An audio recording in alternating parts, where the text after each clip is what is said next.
নমস্কার বন্ধুরা, তোমরা সবাই কেমন আছো? আশা করি সবাই ভালো আছো। আমিও ঈশ্বরের কৃপায় ভালো আছি। আজকে আবারও একটা নতুন ভিডিও নিয়ে চলে এসেছি। সামনে আসছে মোহিনী একাদশী।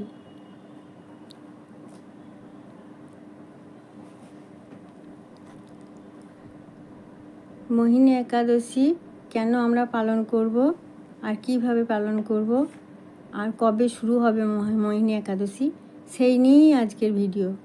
চলো বন্ধুরা, ভিডিও পর্বে চলে যাওয়া যাক। এই মোহিনী একাদশী এমন একটি একাদশী যা আমাদের জীবনের সমস্ত পাপ দূর করে, মনকে শুদ্ধ করে এবং ভাগ্য পর্যন্ত বদলিয়ে দিতে পারে। হ্যাঁ, আমি বলছি মোহিনী একাদশীর কথা। 2026 সালে মোহিনী একাদশী পালিত হবে 27শে এপ্রিল সোমবার। এই একাদশী তিথি শুরু হবে 26শে এপ্রিল রাতে। একাদশী তিথি শেষ হবে 27শে এপ্রিল রাতে। উপবাস ব্রত পালন 27শে এপ্রিল। পারণ ব্রত ভঙ্গ হবে 28শে এপ্রিল সকালে। এই একাদশী তিথি থাকবে 27শে এপ্রিল সোমবার সন্ধ্যা 7:56 পর্যন্ত। তারপরে শুক্লা দ্বাদশী শুরু হয়ে যাবে। বন্ধুরা, এই একাদশীর ব্রতকথা আমি তোমাদের পড়ে শোনাচ্ছি, অবশ্যই তোমরা শোনো আর কমেন্টে জানিও কেমন লাগলো। আর লাইক, শেয়ার, সাবস্ক্রাইব করে দিও আর বন্ধু হয়ে আমার পাশে থেকো। চলো এবার ভিডিও পর্বে চলে যাওয়া যাক। তোমাদেরকে আমি মোহিনী একাদশীর মাহাত্ম্য বা ব্রতকথা পড়ে শোনাচ্ছি, তোমরা শোনো। মোহিনী একাদশী হলো ভগবান বিষ্ণুর এক বিশেষ তিথি, যেদিন তিনি মোহিনী রূপ ধারণ করেছিলেন।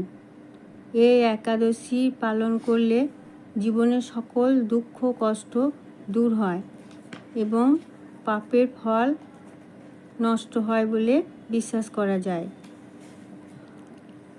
পুরাণ অনুযায়ী সমুদ্র মন্থনের সময় দেবতা ও অসুররা অমৃত লাভ করেন, কিন্তু সমস্যা হলো অসুররা যদি অমৃত পান করে তাহলে তারা অমর হয়ে যাবে। তখন ভগবান বিষ্ণু এক অপূর্ব সুন্দরী নারীর রূপ ধারণ করলেন, মোহিনী। তার মোহময় রূপে অসুররা বিভ্রান্ত হয়ে পড়ে এবং ভগবান কৌশলে দেবতাদের মধ্যে অমৃত বন্টন করেন। এই ঘটনায় আমাদের শেখায়, বুদ্ধি ও ধর্মের মাধ্যমে সর্বদা সত্যের জয় হয়। ত্রেতা যুগে অযোধ্যা রাজা শ্রীরামচন্দ্র একদিন গুরু বশিষ্ঠ মুনিকে জিজ্ঞাসা করলেন, হে গুরুদেব, এমন কোনো ব্রত আছে কি যা পালন করলে মানুষের পাপ নাশ হয় এবং মুক্তি লাভ হয়?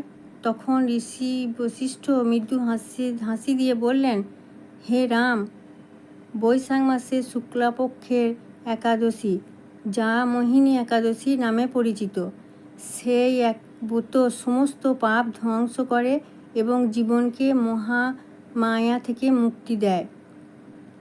ঋষি বশিষ্ঠ এরপর একটি পুরাতন কাহিনী বর্ণনা করেন। এক সময় সরস্বতী নদীর তীরে ভদ্রাবতী নামক এক নগরীতে ধৃতিমান নামে এক ধর্মপরায়ণ রাজা বাস করতেন। তার পুত্র ধৃতবুষ্টি ছিল অত্যন্ত পাপাচারী এবং অধার্মিক। সে জুয়া, মদ, চুরি এবং নানা রকম দুষ্কর্মে লিপ্ত ছিল। শেষমেশ রাজা তাকে রাজ্য থেকে বহিষ্কার করেন। দুঃখে কষ্টে ভরা জীবন কাটাতে কাটাতে একদিন সে এক ঋষির আশ্রমে পৌঁছায়। ঋষি তাকে মোহিনী একাদশীর ব্রত পালন করার কথা বলেন। ধৃতবুদ্ধি সেই ব্রত পালন করেন এবং আশ্চর্যজনকভাবে তার সমস্ত পাপ নাশ হয়ে যায়। পরবর্তীতে সে স্বর্গলোকে স্নান করেন। ঋষি বশিষ্ঠ বলেন, হে রাম, এই মোহিনী একাদশী এমন এক একাদশী ব্রত যা মানুষের জীবনের সমস্ত অন্ধকার দূর করে এবং আত্মাকে পবিত্র করে তোলে।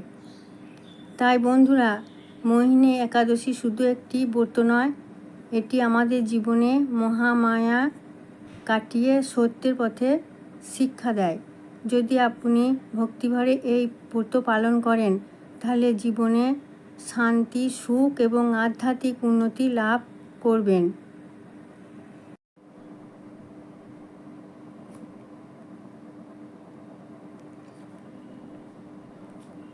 এই দিনে কিভাবে ব্রত পালন করবেন? সকালে স্নান করে পরিষ্কার বস্ত্র পরুন। ভগবান বিষ্ণুর পূজা করুন। সারাদিন উপবাস রাখুন। সন্ধ্যায় প্রদীপ জ্বালিয়ে আরতি করুন। একাদশীর রাতে ভগবানের নাম স্মরণ করুন। কেমন লাগলো ভিডিওটা? তোমরা অবশ্যই কমেন্টে জানিও। পরের ভিডিওতে আবার দেখা হবে। সবাই ভালো থেকো, সুস্থ থেকো। Thank you.